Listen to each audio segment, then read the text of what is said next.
One of the most important truth tellers of our time, Sergeant Clifford Stone, tells his incredible story right here at Third Phase of Moon of his strange sightings and friendships with the entities in his childhood, also known as the UFO crash retrieval expert with the U.S. Army. Hang on, everybody, it's going to be a wild ride thanks to Dr. J in this incredible interview. Listen up. In very layman's terms, they were trying to explain to me how they traverse the great distances of space.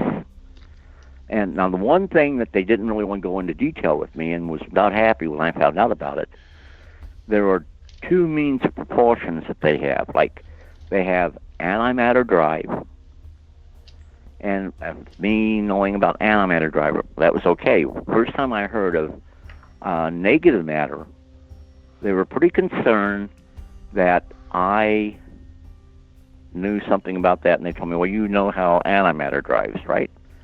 And I said, yeah, I understand the fundamentals of how that's supposed to work. Says, well, then, same difference, well, it's not. But when they use, and I have to use the 100 light years of travel, because Corona actually comes from a planet that's 100 light years from planet Earth. So he says in order to get here in real time using antimatter, it's an hour and 40 minutes in real time through a traversable wormhole.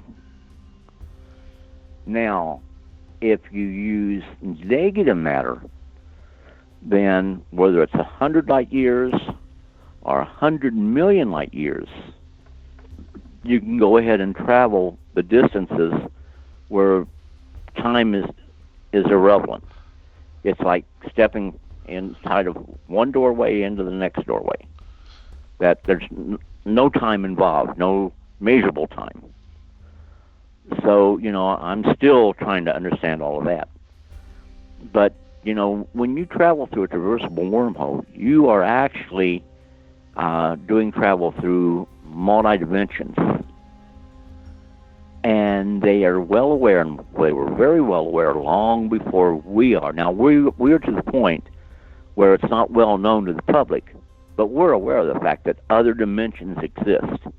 And we're to the point right now where we actually believe scientifically at least 6 other dimensions exist.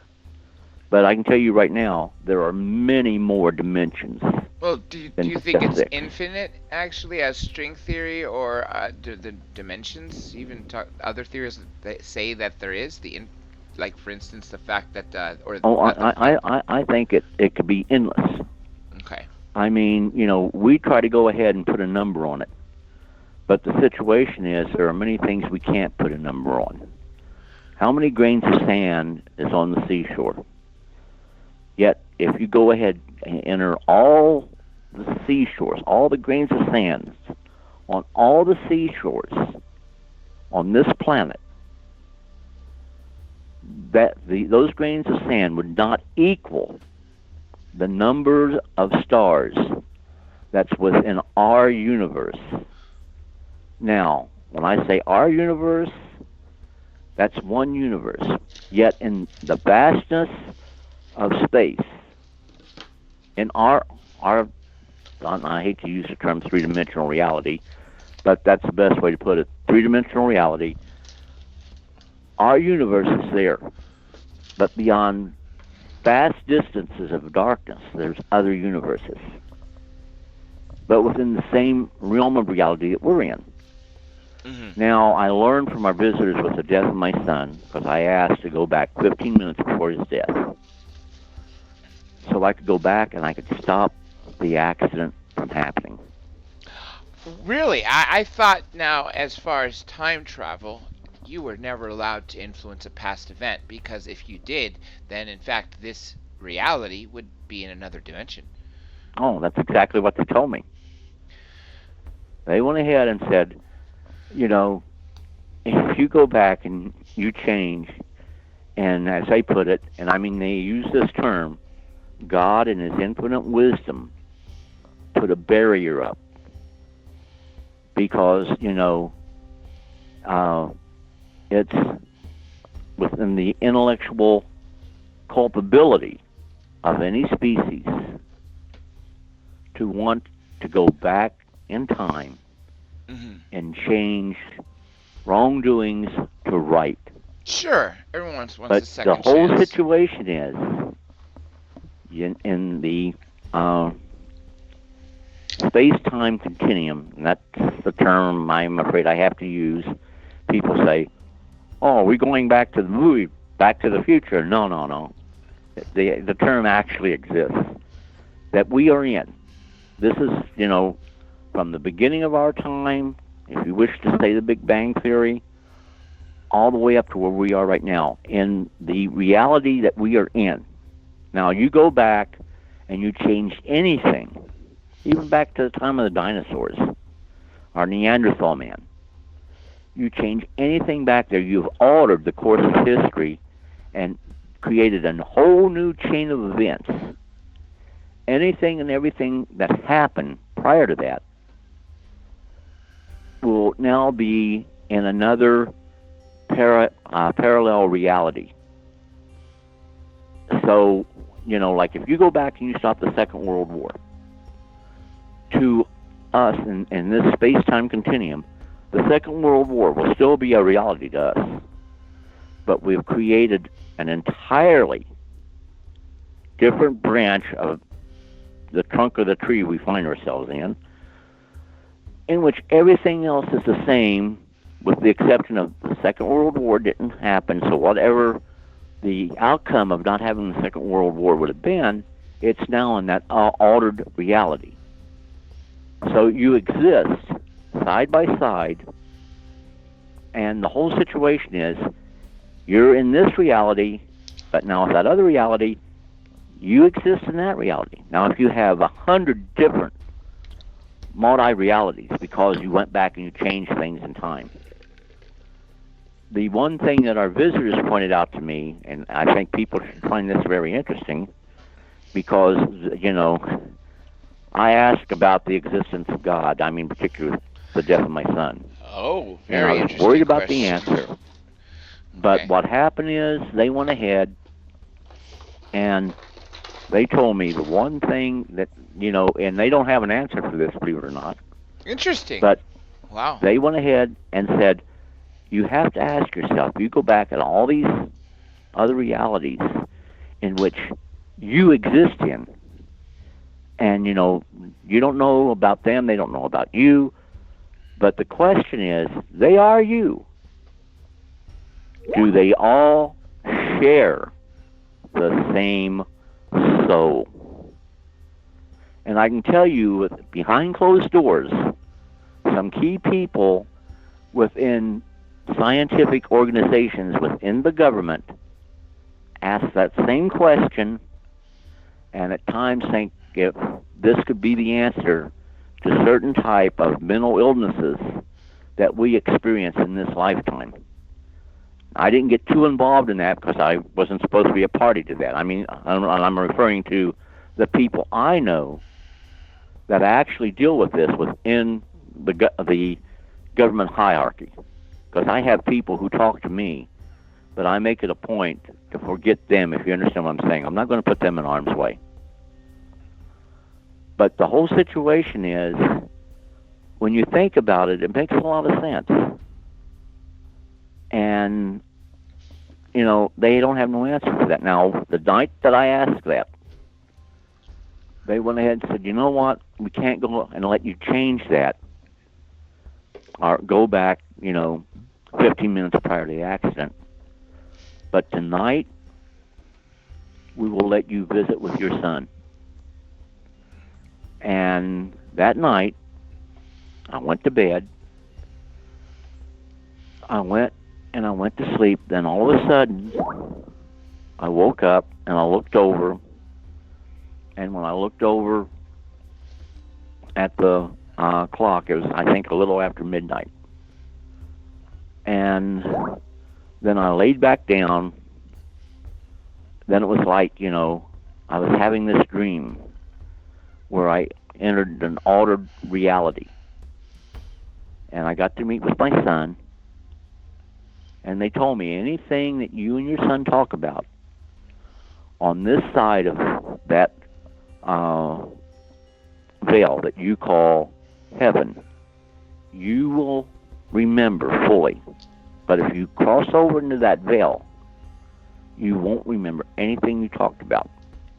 Is that why people stay around as ghosts? To remember things? I have no idea. But I do know what we talked about. I mean, I asked him, well, how is it playing a harp all day long? And he says, we don't do that. And I says, oh? He says, no, the things we did on Earth that we enjoyed, that were good, like playing baseball, football, we still do that here. And, the games aren't fixed, but we have fun with what we do. And, just imagine how bad it would be if you just sat around throughout eternity playing a harp. And from time to time, we get to visit with our family. They may or may not be aware of us. They may not see us. Well, my daughter came from Vietnam. She actually got to see Bobby because they were staying here in this house, and he actually came to visit them. And her concern, her husband's concern, was that the kids might see him. And he says, no. They're not going to see me. I just want to come and see how things were going. Mm-hmm. And that was the only night, to the best of my knowledge, that they actually had any experience. Then I had another friend of mine who was here sleeping. He works for the government. And I said, well, did you sleep okay last night? He says, oh, yeah. I says, of course, there was some noise and everything, and I got up and tried to find out what it was, and I finally realized that, it was just Bobby, and that was the name of my son. I said, oh? He says, yeah. So after that, I went back to bed, and I said, okay. Okay. But he hinted that he saw him, too. But they went ahead and had things like that. And there's things at this house that happens that are weird, too. But I had that.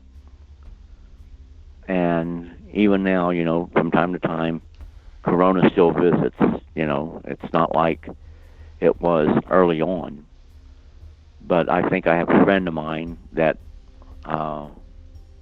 he's even sensed Corona here. And a little piece of debris that I have, my friend got to see it, and he noticed that there were strange things about that debris. But, there's things that they bring up like that, and about traversable wormholes. The one thing you have to remember is that when they leave their planet, they have to be outside their atmosphere, and they go through the, I think we call it the event horizon, where you enter into the traversable wormhole. And you exit, but when you exit, you have whatever planet you're coming to visit, it has to be outside of the atmosphere, or it can cause damage. Back in the 70s or 80s, I'm not sure which, they had one of their craft that exited the traversable wormhole inside of the atmosphere over Canada. And that caused damage over a 600-mile area. And the Canadian government was able to cover it up because they said that a transformer blew. And some people pointed out, well, they covered a wide area. And one of their spokespeople says, well, that's to be expected. This was a large transformer. But, in the documents I have, they make it clear that the cover story was, in fact, that it was a transformer blew. They have no idea what it was that caused that. Well, we actually do know what caused it. But that happens, and sometimes normally it takes place over the northern poles, the North Pole or the South Pole, areas like that, where so if an accident occurs and they enter inside of the atmosphere, damage is minimized. But if they are starting their exit, and you can see it because you'll look up and it's a clear sky, nothing's in the sky, and it's lovely at night. but you'll see like a little speck of light, and that little speck of light will grow and grow and grow and get to be about the size of a grape. Now, it can't get no bigger than that, because if it gets bigger than that, it's getting really, really close to the atmosphere and could enter the atmosphere by accident, and you don't want that to happen, because, it's the world's loudest sonic boom, if you understand what I'm trying to say. Let me ask you, first of all, and is the reason that there is no sonic boom because they are going enveloped in a gravitational field? Oh, well, yeah, you're talking about when they're flying within our atmosphere. Yes. And they're doing 10, 12, 15,000 miles an hour, no sonic boom. Yes. They are actually, they have, a real thin, what do you call it? Do I say force field around their craft? But they're displacing space-time, which means they aren't flying a craft based on the aerodynamic soundness of the craft. Like if we are flying a plane, it has to be aerodynamically sound or it can't fly. They don't have to do that. So, anti-gravitation, that's a good term, because the whole situation is, by displacing that space-time, which is how they do it, they actually are creating a means of anti-gravitation, which means that the craft isn't going to fall to the ground because it's shaped like a rock or it's shaped like a cube and not aerodynamically sound. It's actually defying the gravitational pull of whatever environment it finds itself in. Now, let me ask some pressing questions that I've had for quite some time. And as I've posted in the chat a long time ago, and let me just warn you too, when we come back after some of that break, I'll be able to have to give you soon before we get off from UPRN, that there's a lot of people who have questions that have been writing them since. Now, my questions are, first of all, let's talk about different species and what is their agendas of why they're here and how long have they been here. So that's pretty diverse questions, and I know they might be lengthy answers, but what can you say about that? When I was in the military, I saw a book, and the book was a medical book. It was to tell you how to go ahead and deal with the various species that are visiting our planet. At that time, we had identified up to 57 different species. Wow. Now, there could be many more, but the book referred to 57 at that time. And it told you how to provide first aid in case you had injured visitors. And you provided that first aid until you got the medical team. And I'll tell you right now, that medical team is flown out of Fort Belvoir. But I think they originate from somewhere in Washington, D.C. No, I would think they have them all over the world in different... Yeah, you can't do that. The best kept secrets in the world are those secrets that are known by but a few. Interesting. Okay, of course, that makes sense. But now, as far as the recovery teams, it's important you have two responding quick response forces that respond on a recovery. Your first response team has to be there within 3 hours.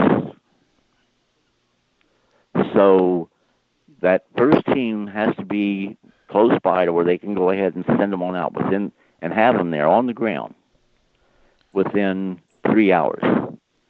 They have up to 4 to 6 hours for the second team. So at any given time, you have anywhere from a team normally consists of about 20 personnel. When they have both of them there, you have approximately 40 personnel.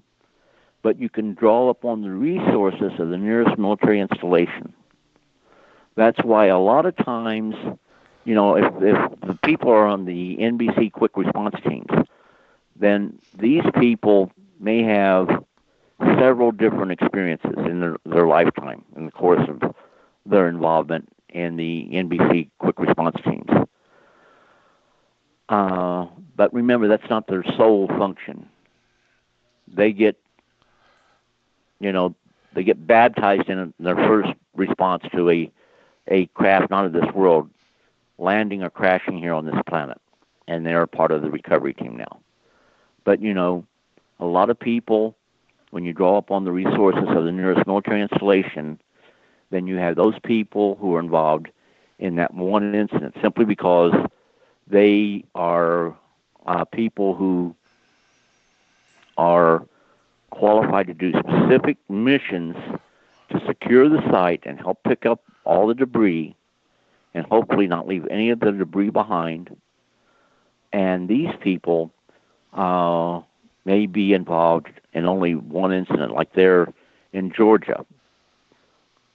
We had a guy that, after, actually it was Paula Harris, God bless her. If it wasn't for her, I'd have never gotten the book out that we put out. Actually, she was the one that did all the legwork on it, on the book dealing with my life story. With the death of my son, I was working on it at that time, but when he died, I just gave up on it. But she persisted. She kept coming here. She'd do recorded interviews and kept pressing and pressing and pressing. And she did a real good job on getting the book out. But the situation is that, and I lost my train of thought. I'm sorry. What was I talking about? We were talking about, the questions that I had originally asked was about the agendas and the different types of species, which you said you were going through the different types of books. The agendas of our visitors vary. Now, there are some visitors, they no longer visit us. They think we're a lost cause. But it's like, a childlike curiosity about all living things on this planet. And someday we're going to be the same way. Someday we're going to be someone else's UFOs. And I can tell you right now, if we get to that level of, and I don't like the term evolution, but I'm going to use it, evolution, that level of enlightenment, then we're not going to be a hostile species neither. Because you have to survive your technology. You have to grow with it spiritually. If you don't grow with your technology spiritually, ultimately at some point you fall victim to that technology. And many species that never got off the ground actually had that happen to them.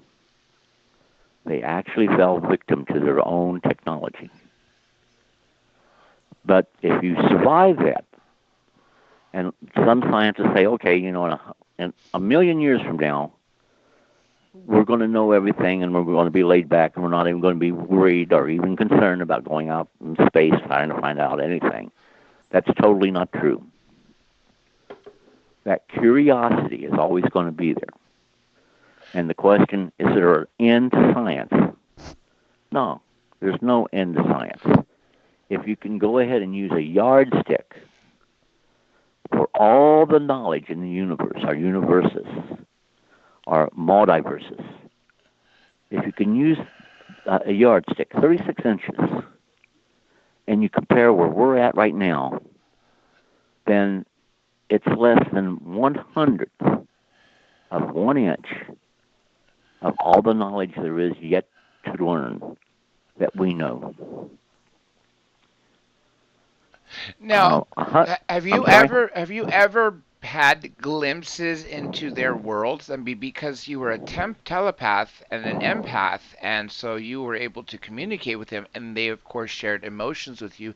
Did they share, say, images of what it like to Oh, see? yeah, they did.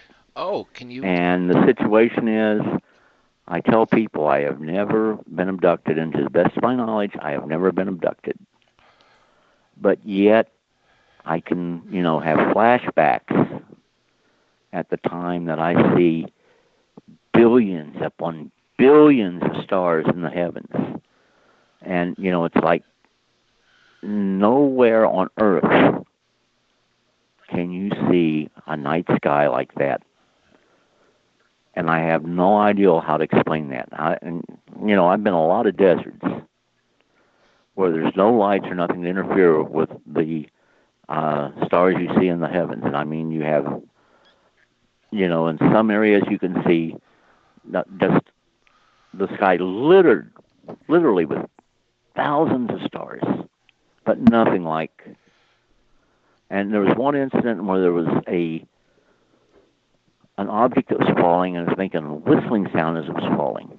Well, in space, you're not supposed to be able to hear that.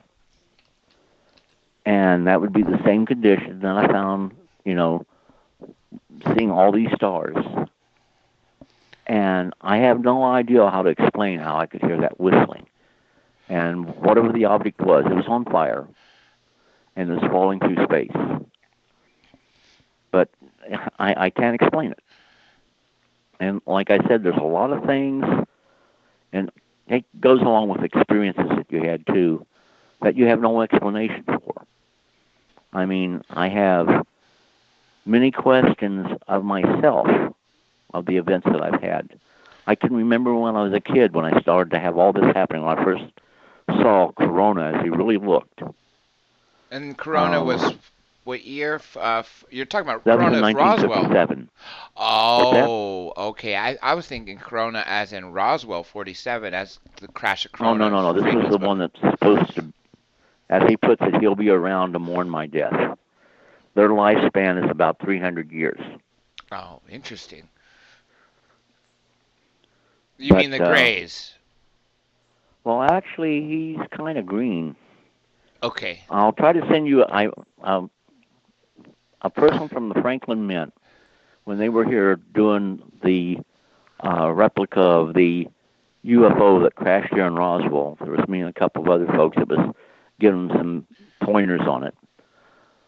One of the people that visited me was a artist in their own right, and he worked with me for several hours trying to do a composite of Corona. And he did a real good job of it. Anyhow, he went ahead on the rough sketch he took. When he got back, he actually did a painting of it. Then he sent me a copy of it. And I mean, he's pretty much on the money of what Corona looks like. Now, you say, well, I'll send you a copy of that, and you look at that, and think of a 7-year-old boy being approached by something that looks this way. We want to thank Dr. J. Andy Elias. You might want to take a look at his channel, Dr. J, and listen to the entire interview with Sergeant Clifford Stone. Give him some love and tell him Third Phase of Moon sent you. Here's the link.